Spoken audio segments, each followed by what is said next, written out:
Stocks sell at silly prices from time to time. It doesn't take a high IQ to figure out that they're cheap, but it does take a temperament that's willing to step up and actually act.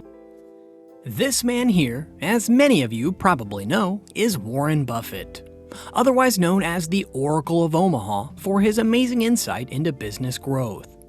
At the ripe old age of 92, he's the CEO of Berkshire Hathaway, which is one of the biggest companies in the world. Warren Buffett is considered one of the best investors in the world, and we can clearly see this through the returns he's garnered since he's taken over Berkshire Hathaway in 1965.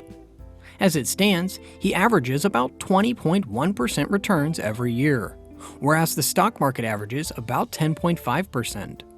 In percentage, he's made a whopping 3.6 million%, and the market has only made about 30,000% return at the same time.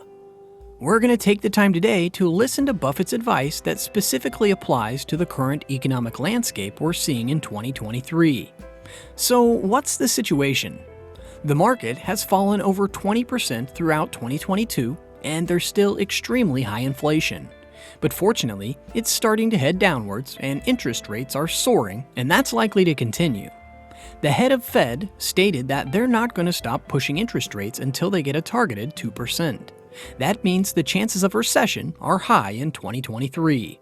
The first issue to deal with as a long-term rational investor is what to do when the market is in a correction period. But about the fact that the market's down almost 800 points this morning. Yeah. Concern for you? Well, no, that's good for us, actually. I mean, we're a net buyer of stocks over time. And just like being a net buyer of food, I expect to buy food the rest of my life, and I hope that food goes down in price tomorrow.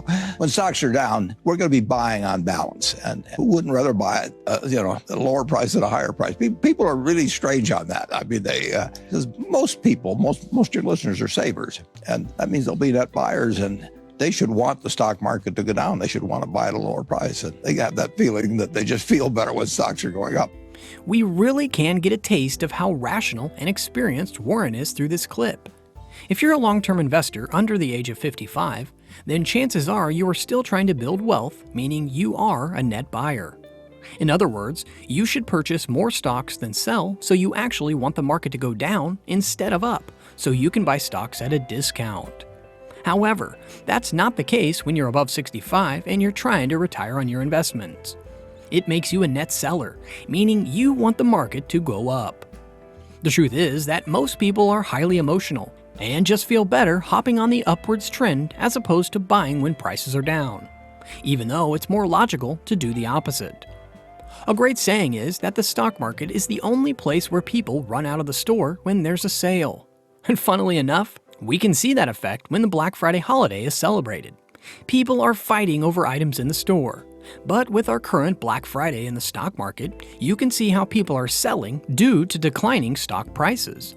Some people should not own stocks at all because they just get too upset with price fluctuations. If you're going to do dumb things because a stock goes down, you shouldn't own a stock at all. No, I mean, what are dumb things? Selling a stock? Yeah, selling a stock because it goes down. I mean, if you buy your house at $20,000 and somebody comes along next day and says, "I'll pay you 15," you don't sell it because the quote's 15. But some people are not actually emotionally or psychologically fit to own stocks. But I think more of them would be if you get educated on what you're really buying, which is part of a business. If you worry about corrections, you shouldn't own stocks. I mean, if you can't take your stock going down, it's going to go down sometime if you own a stock, so why worry about it? I mean, the point is to buy something that you like at a price you like and then hold it for 20 years. And you should not look at it day to day. If you bought a farm or an apartment house, you wouldn't get a quote on it every day or every week or every month. So it's a terrible mistake to think of stocks as something that bob up and down, and that you should pay attention to those bobs up and down. These two clips show that the key to dealing with a market correction, or bear market, is to own great businesses. Don't fret about the market going down because it's normal, and that it should make you happy and not scared when this happens. So, now you know how to invest during a correction. But how do you deal with inflation when the prices of everything are going up for both the investors and businesses? What should you consider when prices throughout the economy are inflating? Many years ago that it's an invisible tax that only one man in a million really understands. The best investment against inflation is to improve your own earning power. The best passive investment, I think, is a good business. If you own an interest in a good business, you're very likely to maintain purchasing power no matter what happens to the currency. But it's interesting, in the United States, the value of the dollar since I was born has declined by 94% to 6 cents. But things can work out pretty well even during inflationary times. I mean, if somebody told me when I was born, that the dollar bill is going to go to 6 cents, I might have said, let me go back. I'm not interested in emerging into that kind of a world. But actually, it's worked out pretty well, so I have no complaints. There are a few things to understand from this clip that'll make things more clear. Firstly, the best thing you can do during inflation is actually improve your own earning power. In other words, make yourself more valuable so your earned income actually rises with inflation. The second is a passive measure, and that's to find a really high-quality business and stay invested. In 1981, Buffett covered this in a letter he wrote to his shareholders. He said that the best businesses to hold on to are the ones with the ability to increase prices easily, even if the demand is not there, without fear of a drop in market price or loss per unit. And the second is that they can allot more money to growth without dipping far into their own reserves. Let's look at an example for point 2.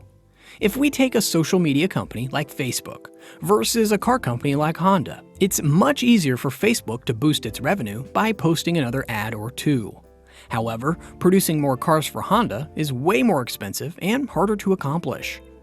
Regarding Buffett's first point, it's absolutely vital for a business to have the ability to increase prices without losing the value of their company or losing sales on their products. A great example of this is Coke, which actually gained more sales after increasing prices. You go into a drugstore, 7-Eleven or something, and you say, I would like a Snickers bar, and the owner says, I've got something, the Musk bar, at 10 cents off the Snickers bar. You say, give me the Snickers. And if he doesn't give you the Snickers, you go across the street and buy the Snickers. It's probably easier to develop a new car than to compete with Snickers. But some products have terrific moats. Probably Elmer's glue does, WD-40. People that have an iPhone, they want to continue with the product that they've got. They want the new version. It's just easier for them. They've learned how to do everything, and their life's built around it and all of that. And moats are very useful. Costco has a moat in people's mind. I mean, Amazon can raise the price of Prime, 20%, and you can't do that unless you've built something within that image of the Amazon Prime that's based on reality that you're going to get a lot for your money and you're going to want to use it. And then you can raise prices $20. But if you're selling, some commodity product, you can't do that. You need a moat. Moats are what make a company special, unique, and irreplaceable. But there are a few unique ways a company can develop a moat. For example, if a company has a patent, they will likely have a toll company to collect payments. This toll company has a great moat because businesses rely on them to control the patent. Other examples of moats are brandings like Apple, Coke, or Costco. For instance, Costco easily comes out on top for having the best prices. Having a solid moat allows companies to dictate prices in whatever way they want because of how dependent consumers are on the product. This means that if inflation goes up, they can actually raise prices and still have tons of people buy the product. So, now you've figured out how to deal with investing during high inflation. But what about interest rates? How do they impact your investment strategy? Interest rates, basically are to the value of assets what gravity is to matter, essentially. And if I could reduce gravity's pull by about 80%, I'd be in the Tokyo Olympics jumping. Investing is easier when you can compare it to something as Warren Buffett did here.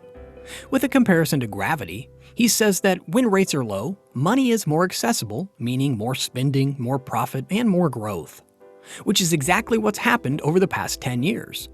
But when interest rates are rising, loans are more expensive, debts are harder to pay, and consumers have less to spend. This is one of the big reasons why stock prices dip during this time. If we look at the market since 2018, we can see that interest rates went up and the market was flat. But in 2019, rates went down and the markets went up. When COVID hit, the market dipped, but once interest rates shot down, the market soared for 2 years. After that, in 2022, interest rates skyrocketed quickly and the market shot down just as fast by 20%. A part of the reason stock prices dip is because of poor performance by fewer sales, which in turn makes the business less attractive. However, the other reason is government or treasury bonds. These are considered risk-free returns. The way they work is you loan the money to the treasury for a set amount of time, but you get all that money back plus interest when the time period is over. It's not a very appealing choice when interest rates are low, as you can probably get a better return with a high-interest savings account from a bank. But when the rates are high, the interest on bonds also goes up, meaning you get a better return on investment. While this may not mean much to you, it means a lot to 80% of the investors in the market who are trying to keep their clients happy. They want to get a return with a little risk. So when interest rates go up and bond rates go up, they quickly sell their positions and go into bonds, making the prices of stocks go down. Buffett talks about it here. 1982 or 3, when the long government bond got to 15%, a company that was earning 15% on equity worth no more than book value under those circumstances, because you could buy a 30-year strip of bonds and guarantee yourself for 15% a year. And a business that earned 12% was a subpar business then. But a business that earns 12% when the government bond is 3% is one hell of a business now, and that's why they sell for very fancy prices. So, if a business gives a solid 10% return per year, then everyone's happy. However, the closer the bond rate gets to 10%, the more you'll see people leave that business and go into bonds for safety, making the stock price fall. As an individual investor, you need to be very focused on business performance during this time and make sure you're always focused on the long term. Throughout history, stocks generally are a better investment than bonds, but that's not always the case over the short term. When you're planning out your investment path, remember that lower prices mean a bargain for you, which means long-term rewards. You'll never be able to do anything about the Fed and their choices of interest, so always focus on picking up great businesses during these opportunities. Now you know how to deal with 3 of the biggest investment issues, which are a market correction, high inflation, and soaring interest rates. I hope you learned something from this video, and if you did, leave a like and let us know in the comments how it impacted you. If you enjoy these videos, then be sure to subscribe to the channel for more.